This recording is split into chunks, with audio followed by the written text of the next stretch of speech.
Productivity is a goal that all of us have in our lives. We live busy lives where it's a balancing act between family, with friends, with our hobbies, with going to the gym, and just keeping up with that Netflix show entertainment. The most important facet of productivity is time. Time is of the essence, and time is a non-renewable resource. That means that once it's gone, you cannot get it back. It's like fossil fuels. And the one distraction that we millennials or even the newer generations face is social media. It's platforms like YouTube, Facebook, Twitter, Instagram that take up all of our time or a majority of our time. And once we reflect back, we look back at content we didn't even want to consume. Content that had no purpose in our lives and didn't even fall into helping us achieve our long-term goals. And the example that I'll give you is if you take a child. You take a child and you place that child in a room in a library, which has some of the greatest books from across the world. And that child will grow up not knowing what those books are. That child will grow up not knowing how to read. But if you take that very same child and you place that kid in front of a tablet, in front of an iPad, and just install YouTube on that iPad, you'll see that child develop behavior, mimic the behavior that it sees, and form its new, this content would help form its new world perspective. Your content that you consume on a day-to-day basis, similarly to that child, has a behavioral effect on you. It affects your behavior, it affects your psychology, it affects how you see the world, and it affects your interactions with the people that you love day to day. And it all starts with the intention. And your intention is one of the most powerful forces on earth, because when you sit down and you intend to read for 30 minutes or you intend to study for that exam, you know exactly how powerful that force can become. And the problem arises when you're sitting there, you want to get some work done, some reading done, some studying done, and you just waste your time and get sidetracked by another YouTube video and you just wake up next 2 hours and consciously realize that, hey, I just wasted the past 2 hours of my time. And the problem arises when your actions go against your intentions. This is actually very dangerous, and it happens to many of us. The reason why it happens is because these platforms are designed, they're engineered to be addictive.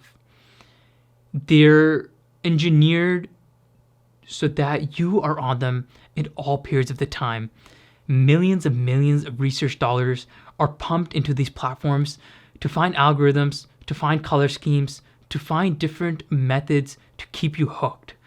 And the solution to maximizing your productivity and really decreasing the amount of social media that you consume, and at the same time really benefiting from those platforms, because they do have a lot of benefits, like connecting with your families and just consuming so much educational content on YouTube, it is to set up safeguards.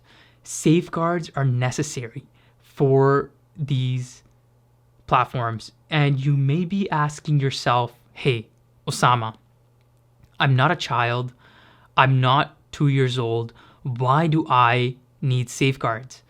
And the reason why you need safeguards is not because you're a child. It's because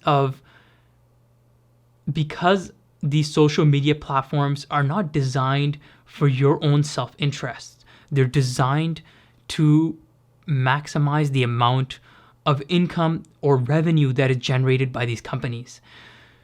And two tools that I'd like to share with you that I use day to day are, number one, it's a Chrome extension on Facebook, which blocks out my entire timeline.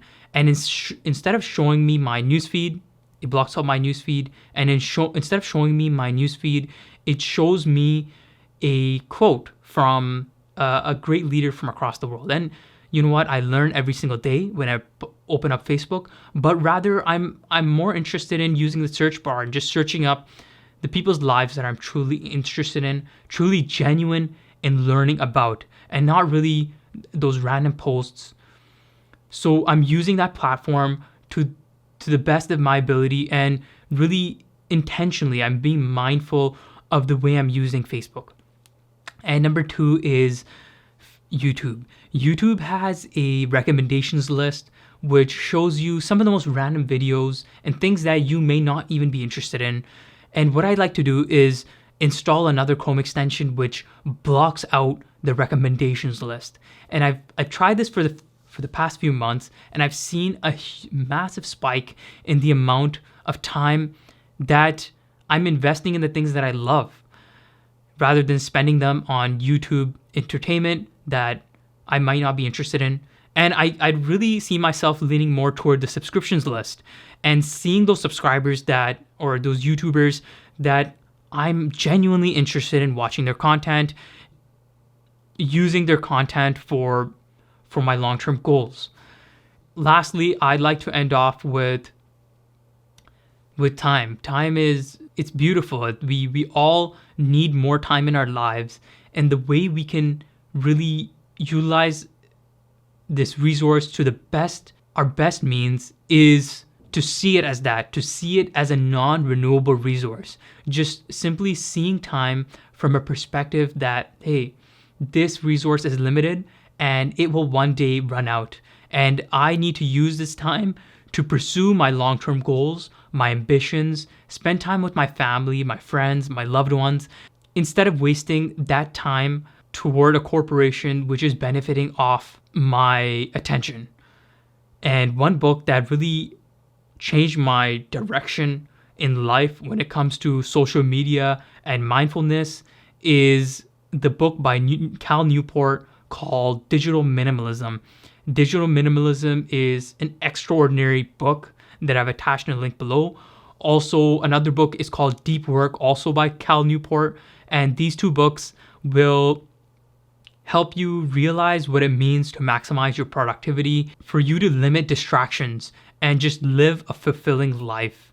And that's my take on social media, on productivity, and really utilizing your time to its best capacity. Thank you so much for listening, and until next time.